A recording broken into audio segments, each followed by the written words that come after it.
ఇప్పుడు నేను మీ ముందు 2 మాటలు పెడతాను, ఇటు సమృద్ధి, ఇటు చేదు. మీకేం కావాలి? సమృద్ధి కావాలి. ప్రతి ఒక్కరు కొంచెం పైకి ఎత్తండి.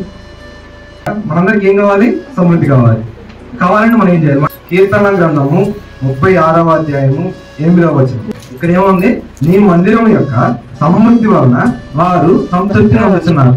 ఇక్కడ సమృద్ధి వలన కన్నా ముందు ఏ మాట ఉంది? నీ మందిరం. మందిరానికి వస్తే ఏముంది? సమృద్ధి. మందిరంలో గడపడం వల్ల ఏముంది? నువ్వు మందిరంలో రావడం వలన, మందిరంలో గడపడం వలన, మందిరం నుంచి జీవించడం ఏం కలుగుతుంది? సమృద్ధి కలుగుతుంది. అది అర్థం కాదు మాట అర్థం అందరికి.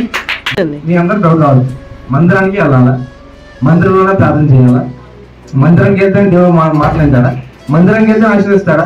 ఇంట్లో అంటే దేవుని ప్రార్థన ఆలోచించడా? అని మీ అందరూ డౌట్ రావచ్చు. వచ్చేసి నాలాంటి మీ అందరికి. అయితే మందిరానికి ఇంటికి వెళ్ళాలో చెప్తాను.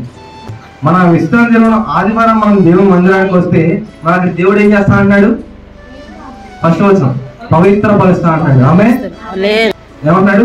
మందిరానికి వస్తే మాకేం కలుగుతుంది? సమృద్ధి కలుగుతుంది. సమృద్ధి కలుగుతుంది. సమృద్ధి ఎలా కలుగుతుంది? మన మందిరానికి వచ్చి ప్రార్థన చేసుకుని దేవుడు మనం చేస్తాడు, పవిత్ర పరుస్తాడు. అప్పుడు మాకేం కలుగుతుంది?